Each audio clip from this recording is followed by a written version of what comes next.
Hello viewers, চিংড়ির এই রেসিপিটা কি আপনাদের এখনও অজানা? তাহলে অবশ্যই ভিডিওটি দেখুন আর বাড়িতে ট্রাই করুন।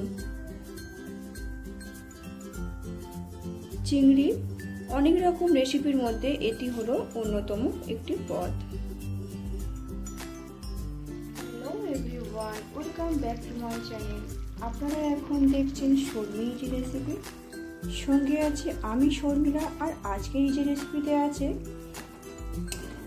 চিংড়ির এই পদটি। দেখেই বুঝতে পারছেন কতটা লোভনীয় হয়েছে। গরম গরম ভাতের সাথে কিন্তু এটা একদমই জমে যাবে। প্রথমেই একটা মশলা রেডি করে নিতে হবে। শুকনো কড়াইতে নিয়েছি গোটা ধনে, গোলমরিচ, গোটা জিরে, মৌরি, শুকনো লঙ্কা, জিরে, মরিচ আর গোটা গরম মশলা।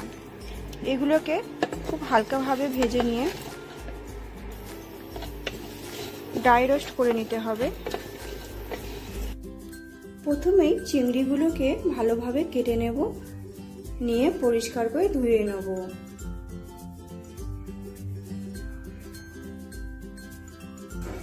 চিংড়িগুলোকে ছাড়িয়ে নেওয়ার পর একটি ছোট পাত্রে নিয়েছি। ম্যারিনেট করার জন্য আমি একটা বড় পাত্র না নিয়ে এখানে একেবারে আমি কড়াইটাই নিয়েছি। এই কড়াইতে চিংড়িগুলো দিয়ে দিলাম। অন্য পাত্রতে ম্যারিনেশন করলে কিছুটা মশলা সে পাত্রে লেগে যেত, সেজন্য আমি একেবারে কড়াইতেই দিলাম। পেঁয়াজ কুচি দিলাম, 3টে বড় সাইজের পেঁয়াজ,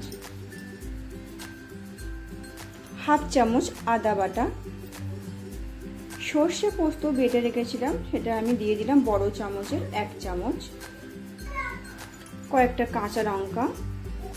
এবারে চলে যাব কিছু মশলাতে। 1 চামচ হলুদের গুঁড়ো, স্বাদ মতো লবণ, লঙ্কার গুঁড়ো, ঘরোয়া মশলা, বেশ অনেকটা পরিমাণ সর্ষের তেল। সবকিছু একসাথে খুব ভালোভাবে মিশিয়ে নেব। সবকিছু মিলিয়ে একটা অপূর্ব সেন্ট আসছে।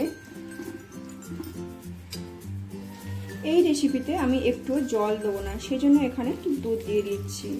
নারকেল দুধ দিলে খুবই ভালো। আমার কাছে এমনি দুধ ছিল, গরুর দুধ, সেটা আমি দিয়ে দিলাম।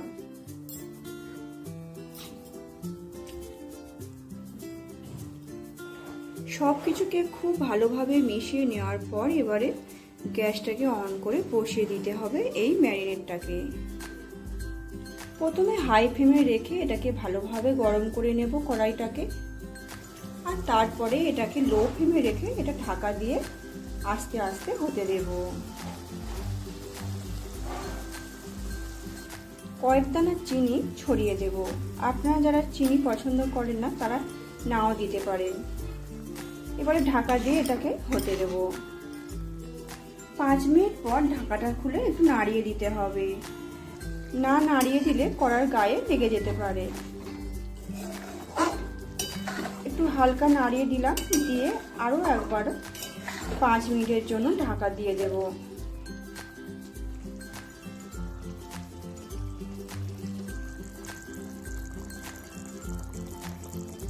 আরও 5 মিনিট পর ঢাকাটা খুলে ঠিক এরকমটি দেখতে হয়েছে। দেখেই বোঝা যাচ্ছে যে আমাদের চিংড়ির রেসিপিটি তৈরি হয়ে গিয়েছে, কারণ কত সুন্দর তেল ছেড়ে দিয়েছে। হালকাভাবে নাড়িয়ে দেওয়ার পর আমি গ্যাসটাকে একটু জোরে দিয়ে দেব, দিয়ে এটাকে ঢাকা দিয়ে 5 মিনিটের জন্য স্ট্যান্ডিং টাইম রেখে দেব। সার্ভ করার জন্য আমাদের চিংড়ি রেসিপি কিন্তু একদমই রেডি। চিংড়ির এই রেসিপিটা কিন্তু অসাধারণ ছিল। আপনারা যদি বাড়িতে এখনো ট্রাই না করেন তাহলে অবশ্যই করে ট্রাই করুন। চিংড়ির এই রেসিপিটা যদি ভালো লেগে থাকে তাহলে লাইক, শেয়ার, কমেন্ট আর অবশ্যই করে সাবস্ক্রাইব করতে ভুলবেন না। Thanks for watching.